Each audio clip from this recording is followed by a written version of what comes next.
وَلَوْ أَنَّا كَتَبْنَا عَلَيْهِمْ أَنِ اقْتُلُوا أَنفُسَكُمْ أَوْ اخْرُجُوا مِنْ دِيَارِكُمْ مَا فَعَلُوهُ إِلَّا قَلِيلٌ مِّنْهُمْ وَلَوْ أَنَّهُمْ فَعَلُوا مَا يُوعَظُونَ بِهِ لَكَانَ خَيْرًا لَهُمْ وَأَشَدَّ تَثْبِيتًا۔ جیسا کہ میں عرض کر چکا ہوں کہ منافقین پر جو سب سے زیادہ بھاری تین چیزیں تھیں، ان میں سے سب سے پہلی، اور عام طور پر اس کا صحیح اندازہ لوگوں کو نہیں ہے، وہ ہے اطاعت رسول۔ اللہ کی اطاعت وہ ایک کتاب کی اطاعت ہے۔ اللہ خود کوئی مشخص شخصیت کی حیثیت سے ہمارے سامنے موجود نہیں، بالغیب۔ ہمارے لیے رسول کی اطاعت بھی اس وقت اسی درجے میں ہے۔ رسول شخصاً ہمارے سامنے موجود نہیں ہے، یہ انسٹیٹیوشن ہے، اللہ کی اطاعت، رسول کی اطاعت۔ لیکن یہ جان لیجئے کہ اس وقت کے لوگوں کے لیے حضور صرف ایک انسٹیٹیوشن نہیں تھے، ایک شخص بھی تھے، اور وہاں کے لوگوں کے رشتے بھی تھے حضور کے ساتھ۔ کوئی حضور کا خسر ہے، خسر باپ کی جگہ ہوتا ہے، کوئی حضور کا داماد ہے، کوئی حضور کی بیوی ہے، رشتے ہیں۔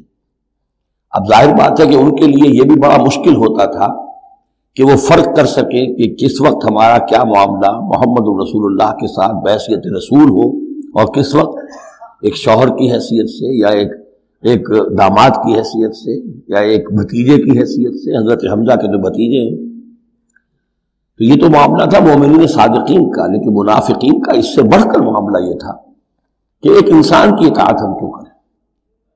اور یہی وہ چیز ہے کہ جو فتنہ انکار سنت اور انکار حدیث کی اصل جڑ اور بنیاد ہے۔ اباہ کرتی ہے طبیعت، جیسے کہ ان عورت کی طبیعت اباہ کرتی ہے کہ شوہر کی تابعداری کیوں کرے، آخر وہ بھی مکمل ہیومن بینگ ہے، مکمل انسان ہے، اس کے احساسات ہیں، تو آسان کام نہیں ہے کہ اس کو ریکنسائل کر سکیں۔ اسی طرح انسان کی اطاعت کرے، یہ بھی در حقیقت اس کو تسلیم کرنا، ذہناً ریکنسائل کرنا آسان نہیں۔ اور یہ چیز ظاہر بات ہے کہ جن کے دل میں یقین کھب جاتا تھا ان کے لیے آسان ہو جاتی تھی، جن کے دلوں میں یقین کی کمی تھی وہ پھر قدم قدم پر ناکنگ کرتی تھی، ان کی گاڑی چل نہیں پاتے تھے۔ اب فرمایا وَلَوْ أَنَّا كَتَبْنَا عَلَيْهِمْ، اگر ہم نے ان پر یہ فرض کر دیا ہوتا أَنِ اقْتُلُوا أَنفُسَكُمْ کہ قتل کرو اپنے آپ کو، أَوِ اخْرُجُوا مِن دِيَارِكُمْ یا نکلو اپنے گھروں سے، مَا فَعَلُوهُ إِلَّا قَلِيلٌ مِّنْهُمْ نہ کرتے یہ کام ان میں سے مگر سوائے چند کے۔ وَلَوْ أَنَّهُمْ فَعَلُوا مَا يُوعَظُونَ اور اگر وہ کرتے جس چیز کی کہ ان کو نصیحت کی جا رہی ہے، لَكَانَ خَيْرًا لَهُمْ یہی ان کے لیے بہتر ہوتا، وَأَشَدَّ تَثْبِيتًا اور ان کی ثبات ایمان اور ثبات قلب اسی کے اندر ہوتی ہے۔